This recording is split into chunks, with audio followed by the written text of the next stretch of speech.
Hey nerds, welcome back to your safe space, my channel. I'm Blite, your new favorite nobody, and today we're going to dive deep into another game that I've been playtesting recently called Warborn Above Ashes. The game is described by the development and creative team as, quote, a sci-fi post-apocalyptic MMORPG featuring a player-driven economy, faction warfare, and a focus on PvP. As a Driftmaster, you'll join the relentless war of 6 rival factions, engaging in cooperation, betrayal, conquest, and speculation. Choose your faith and faction, and play your own part of this epic. So, if you're curious about what makes this game tick, or thinking about perhaps jumping into the ongoing playtest over on Steam, stick around, because I'm going to give you a breakdown of all the core gameplay, give you an idea of all the systems that are going on, and perhaps give you an idea whether or not you think this game is potentially for you. Before we jump into the nitty-gritty, enjoy this quick intro.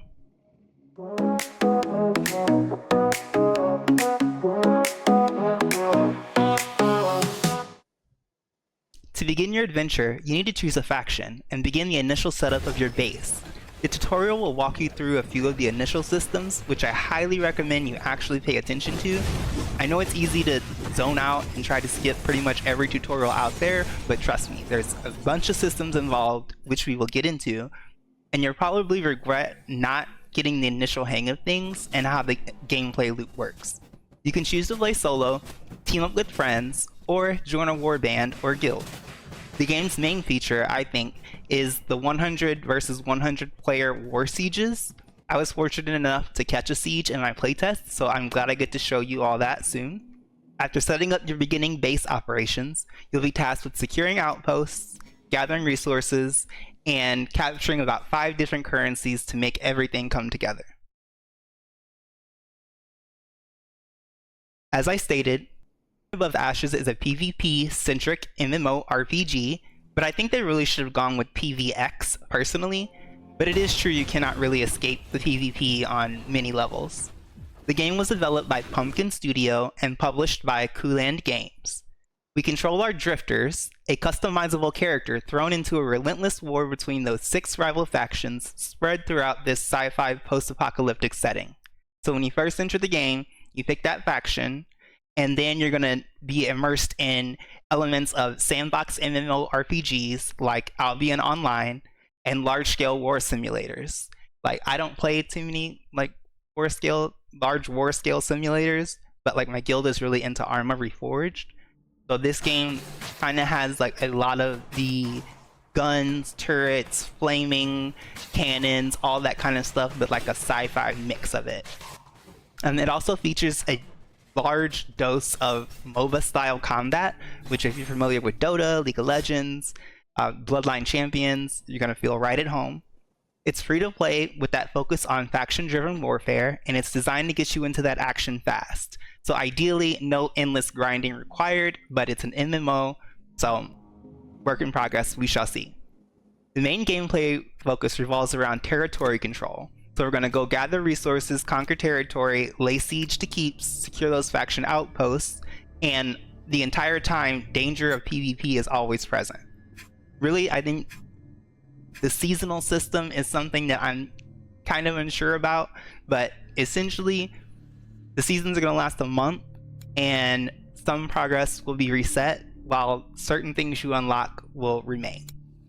So let's break down some of those core gameplay systems, and I'll give you some more information on all of that. At the core of Warborn is that faction system, so when you pick that faction, you'll notice that each has its own lore, strengths, weaknesses, buffs, and own territory in which they control, which drives the player-driven conflict and that player-driven economy. Ultimately, while each zone has its own PvE and PvP zones, the real prize is the central Scorch Forge city. Capturing it is the ultimate goal of each season, earning your exclusive rewards and bragging rights. Unfortunately, I didn't get to see the Scorch Forge city during my playthrough so far. I've been playing casually, playtesting it, but I haven't quite made it that far yet. I'm like level 34, I think. What's cool about the faction system is it encourages that extra teamwork. So even if you're a solo player, you're always feeling like you're contributing to your faction's war efforts, and you can engage in 1v1 battles duels, open world skirmishes, instant PvP zones for resources, and then again, those 100-person PvP battles that can happen across the map at any time.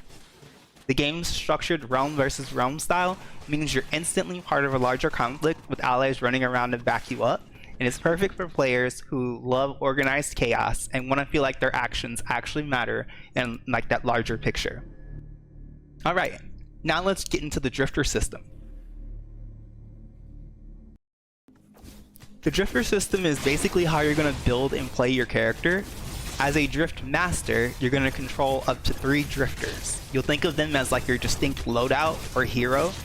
Each has its own unique abilities and playstyles.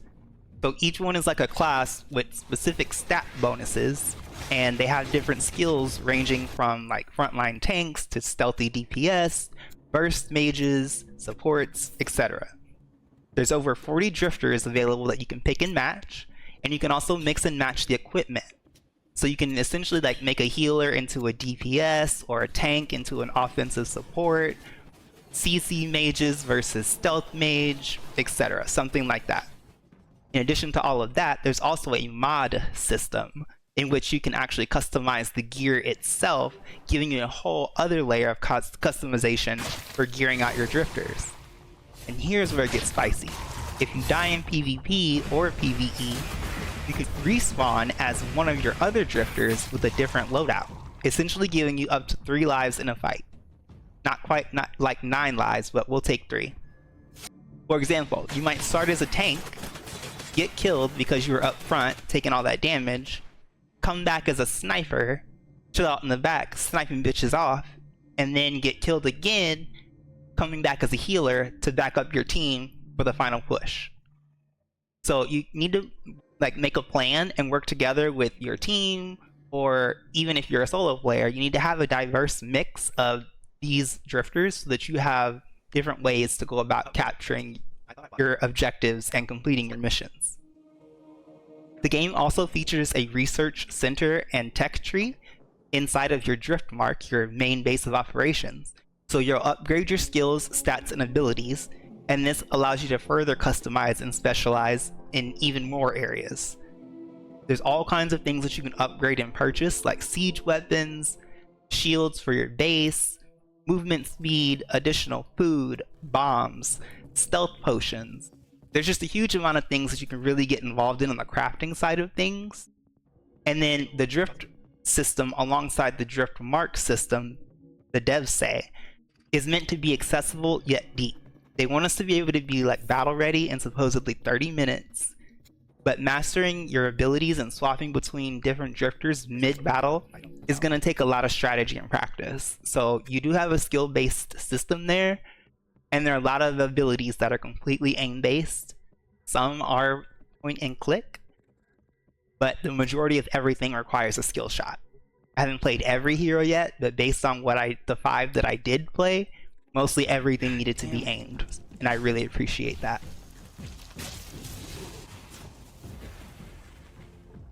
Sticking with the combat system, which I personally think is the standout feature, it's got that top-down isometric perspective similar to like League of Legends or Albion Online if you're familiar, or Bloodline Champions.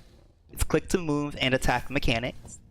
So your drifter has 6 core abilities, and most of these are skill shots. They have low cooldowns in hopes that it's going to help keep the fights fast-paced and dynamic. So whether you're unloading a barrage of arrows or spinning to win, you're going to feel like you're impactful and the combat feels satisfying. The game uses the target system for some abilities with that emphasis on skill shots as a layer of skill expression. That sets it apart from your typical like tab target MMORPG. It's got that Albion Online vibe, but I think it actually leans more heavily into the MOBA style gameplay. The combat is always on, and they do brag about a 24/7 PvP war zone. So ideally, you could be a solo player and find lots of solo content. I don't know how reasonable that's going to be given that there's like 100 versus 100 battles going on, but hey, you like guys like challenge, I know you're out there, so enjoy. So what about progression? Warborn is streamlined to get you into that action quick. They want you in about 30 minutes, and this would be a dramatic example, assuming you have absolutely nothing in your storage to get started again. So you're going to go out and gather resources, set up your drift mark, grab some consumables, potions, foods, turrets, and get ready. The economy revolves around solar bytes, which players can earn by selling various resources like premium gear, blueprints, mods, harvestables, etc. on the player auction house, which is separate from the normal auction house. This paid in-game currency is used to expand territory, recruit drifters, and buy gear. You can also earn Eclipsium through events, which can unlock powerful drifters and be used in various other parts of the merchants in-game. This is more like that free currency. The game has a partial loot drop system, meaning you might lose some gear on death, but it's often returned in portion via mail. I got quite a few pieces of gear back the few times that I've died, so a little quality of life. This sticks to the PvP and makes it also not too punishing.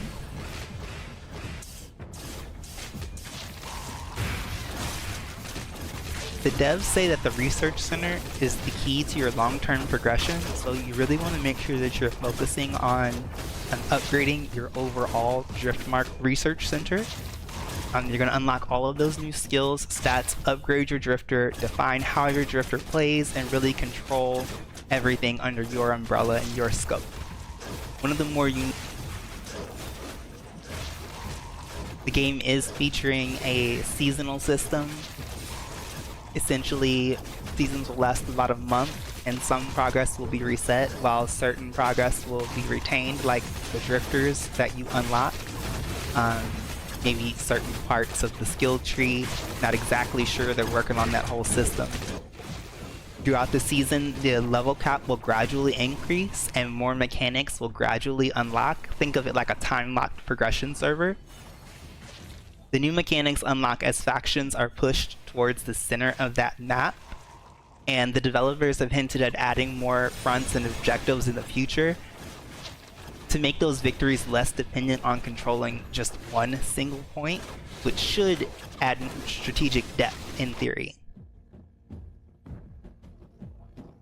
While the developers haven't fully revealed their plans on monetization, playtests suggest a focus on cosmetics like mounts, avatars, and emotes.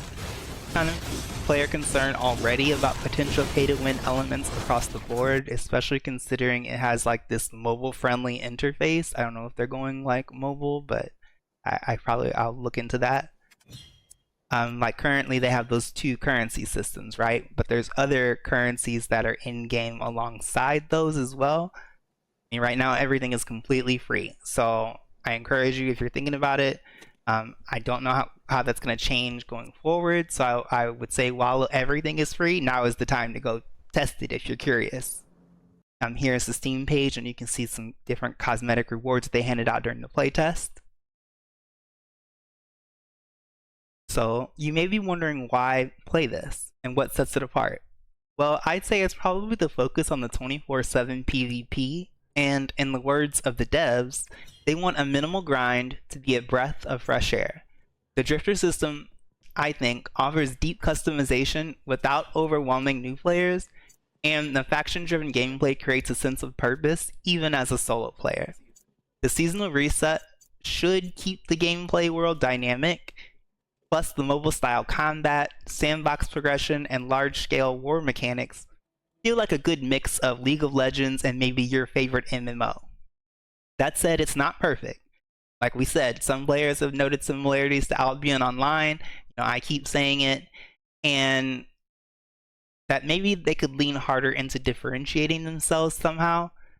But I will say, I think the gameplay loop itself does not feel like Albion. I haven't played Albion in quite a while. I played it at launch, but Warborn feels relatively unique to me.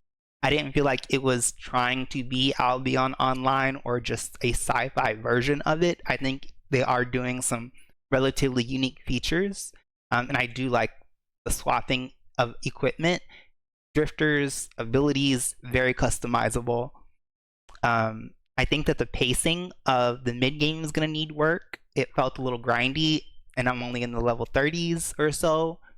And I think that their queue system is gonna need work. I don't know exactly how many players can be in each zone, but there are quite a few times that I was trying to get into a zone and I had to wait multiple minutes as a war was going on.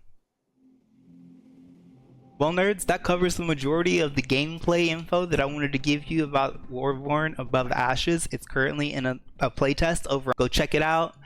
If this video helped you kind of get a better idea of what this game was about, or if I made it exciting for you, please drop a like on the video, leave me some comments in the comment section, tell me how I did, what do you think of the game, are you gonna play it, does it look like pay to win trash, does it look good? Tell me what you think, and I'll catch you in the next video. Have a good day.